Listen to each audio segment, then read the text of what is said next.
And so, like, I went back to school the day after, and I winked at Cheryl in the audition, and my friends are going, "What the fucking hell do you think you're doing, winking at Cheryl Cole on the TV, or whatever?" That's like, just, came naturally. It was just one of the things I did. I was such a little prick when I was a kid. And then, like, fast forward years later, yeah, we ended up having a baby together. It was really. How much of it do you attribute to that wink? What'd you say? I mean, the wink, like I say, is a registered weapon. I have to check it in to just this eye. Would you mind firing that weapon at that camera right there? Dude, fuck, dude. I got hit by some of that. That's intense. So It's a lot everyone to. just keep your hands to yourselves. I got hit by We're shrapnel. not making any on more that babies one, in dude. here. That was No, but I mean, what a blessing. I mean, it's the weirdest How I Met Your Mother story ever because, as she was the judge on the show, I had a hole in my shoe at the time. And yeah, so, I mean, fantastic time in life. That's insane. It worked out. It worked out great, and she's the best mom in the world. I couldn't ask for someone better. The relationship we have with each other now as friends has only grown more since, everything happened. We broke up for a reason that we broke up, and now, she gives me full autonomy of my own life to be able to go and do what I do, and at the same time I know he's being taken care of because he's all she cares about, and that's, you couldn't ask for more. Based in the UK? Yeah, they live like 3 minutes from my house. Oh, very cool. Are you still living out there? Yeah. Yeah. Yeah, no, I always glue myself to where he is. Like, I don't want to miss a thing of that, and I owe it to him. My life now is his, my money's his. I don't want to tell him that too much. Yeah, I was going to say, you have to be careful because... Well, this is a constant conversation I have with myself, like, what do I give him? I've actually got several companies that are up and running that I know he can run one day if he wants to, and if he wants to sell them, he can sell them. If he wants to run them, he can run them. That's his choice. I mean, he's 5, right? It's a long way to go. But I like to think ahead, and he's a lovely, lovely, lovely boy. Like, we've been blessed, like, to the point where parents used to come round to the house, and, Bear was always really calm and listened and whatever else, and then these other kids, like, running around like little savages, and the moms are going to, like, Cheryl, like, how did you do that?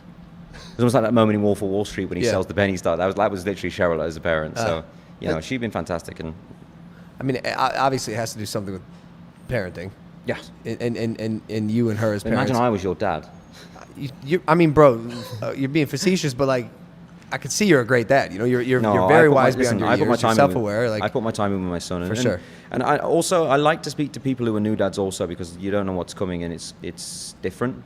And, to be honest with you, ruined a relationship for me in that point, but for all the right reasons. And it's like, you think kids is a blank page. They're born, and I mean, when Bear was first born, I was so excited for him to be born. I thought, what if I don't love him enough? Like, it was such a worry for me.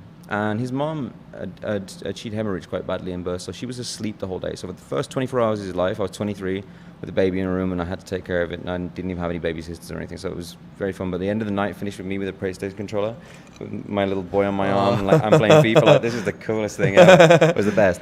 But yeah, you don't get a blank page. They show you what they can do, and then you steer them. So it's actually not that. It's not that it's not that difficult. It's very hard, but it's like as long as that's what you look for, rather than you trying to be like, this is what you're going to do with your life. I mean, the scariest thing for me is him waking up one day and going, I want to be famous, and he's already like, I'm going to sing "Strip That Down" with you on stage, Daddy, and it scares the crap out of me because I know what it did to me. I was going to ask you, has he shown any signs of, like, being good or passionate about any specific pursuits? He's too young to show any of those things yet. In my eyes, he's got amazing timing dance wise. If I play a song, me and him have the same trait in our brain. It's the same as what Charlie Puth has, but I was never taught notes on a piano, so I couldn't tell you. But if you ask me what note was, I could be able to press it pretty, like, within seconds. And he literally will sit at the piano and he'll find the key. Perfect in seconds. pitch. Yeah. Interesting. Often when I rehearse, I will start singing before the song starts, and then the person will start playing, and I'm already in tune before the song starts. It's a really weird thing. If you could see him or like guide him or manage him into a life that mirrored or replicated yours and the same levels of success, would you do that? Listen, I will let him do whatever he wants.